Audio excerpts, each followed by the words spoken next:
காலை, மதியம், இரவு என 3 வேளையும் சாப்பிட்டு முடித்ததும் ரொட்டீனாக சில பழக்கங்களை பலர் பின்பற்றுகிறார்கள். இனிப்பு சாப்பிடுவது, பீடா போடுவது, புகைப்பிடிப்பது என நீளமான பட்டியலே அதற்கு உண்டு. உண்மையில் உணவு உட்கொண்டவுடன் செய்யவே கூடாத சில விஷயங்கள் உள்ளன. அவை என்னென்ன என்பது பற்றி கூறுகிறார் டயட்டீஷியனான தாரணி கிருஷ்ணன்.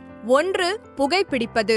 பெரும்பாலானோர் சாப்பிட்டு முடித்ததும் புகைப்பிடிப்பதை வழக்கமாக கொண்டுள்ளனர். இது தவறான பழக்கம். இயல்பாகவே புகைப்பிடிப்பது உடலுக்கு தீங்கு எனும் பட்சத்தில் சாப்பிட்டு முடித்தவுடன் புகைப்பிடிப்பது செரிமானத்தை விரைவில் நடத்தவிடாமல் தடுத்து அஜீரணத்தை உண்டாக்கும். எனவே புகைப்பிடிப்பது, மது அருந்துவது போன்ற 2 பழக்கங்களையும் சாப்பிட்டு முடித்தவுடன் செய்வதை தவிர்க்க வேண்டும்.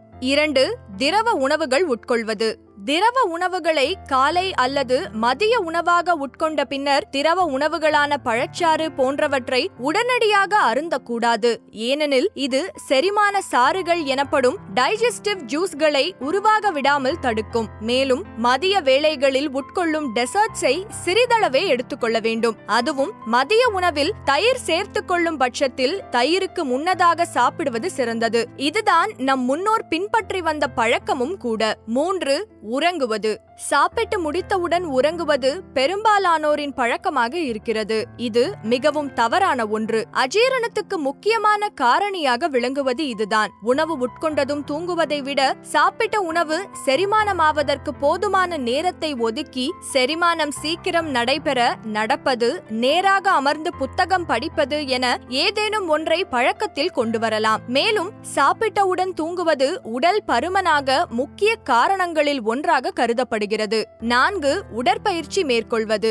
உடற்பயிற்சி செய்வதற்கு தகுந்த நேரம் மிகவும் அவசியமான ஒன்று. அதிகாலை அல்லது மாலை வேளைகளில் வெறும் வயிற்றில் உடற்பயிற்சி மேற்கொள்வது பரிந்துரைக்கப்பட்ட ஒன்று. ஆனால் நேரமின்மையை காரணம் காட்டி சிலர் காலை உணவுக்கு பின்னரும் மதிய வேளைகளிலும் உடற்பயிற்சி செய்கிறார்கள். இது முற்றிலும் தவறான ஒன்று. இதனால் வயிற்றுப்பிடிப்பு அதிகம் ஏற்பட வாய்ப்பு உள்ளது.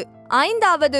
குளிப்பது. முடிந்தவரை காலை எழுந்தவுடன் பல் துலக்கி குளித்து விடுவது சிறந்த பழக்கம். முடியாத பட்சத்தில் காலை உணவுக்கு முன்னதாக குளிக்க வேண்டும். காலையில் எழுந்தவுடன் குளிப்பதால் உடலுக்கு புத்துணர்ச்சி கிடைக்கும். மாறாக எந்த நேரமாக இருந்தாலும் சாப்பிட்டு முடித்தவுடன் குளிப்பது தவறு. இதனால் கை மற்றும் கால்களில் இரத்த ஓட்டம் இயல்பை விட வேகமாக இருக்கும். உடல் ஜீரணத்துக்கான வேலைகளில் ஈடுபட்டு கொண்டிருக்கும் போது அதை தொந்தரவு செய்யும் வகையில் எதையும் செய்யாமல் இருப்பதுதான் ஜீரணத்தை விரைவுபடுத்தும். எனவே குறைந்தபட்சம் 2 மணி நேர இடைவேளை சாப்பிடுவதற்கும் குளிப்பதற்கும் இடையில் இருக்க வேண்டும்.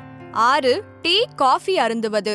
டீ, காஃபியில் உள்ள ஆக்சலேட் மற்றும் ஃபைலேட் உடலில் ஏற்படும் அயன் அப்சார்ப்ஷனை சரியாக நடக்க விடாமல் தடுக்கும். எனவே சாப்பிட்டு முடித்தவுடன் டீ மற்றும் காஃபி அருந்துவதை தவிர்க்க வேண்டும். அதிலும் காலை மற்றும் மாலை வேளைகளில் அருந்துவதே போதுமானது. அருந்தியே ஆக வேண்டுமெனில் காலை உணவு மற்றும் மதிய உணவுக்குமான இடைவேளைகளில் அருந்திக் கொள்ளலாம்.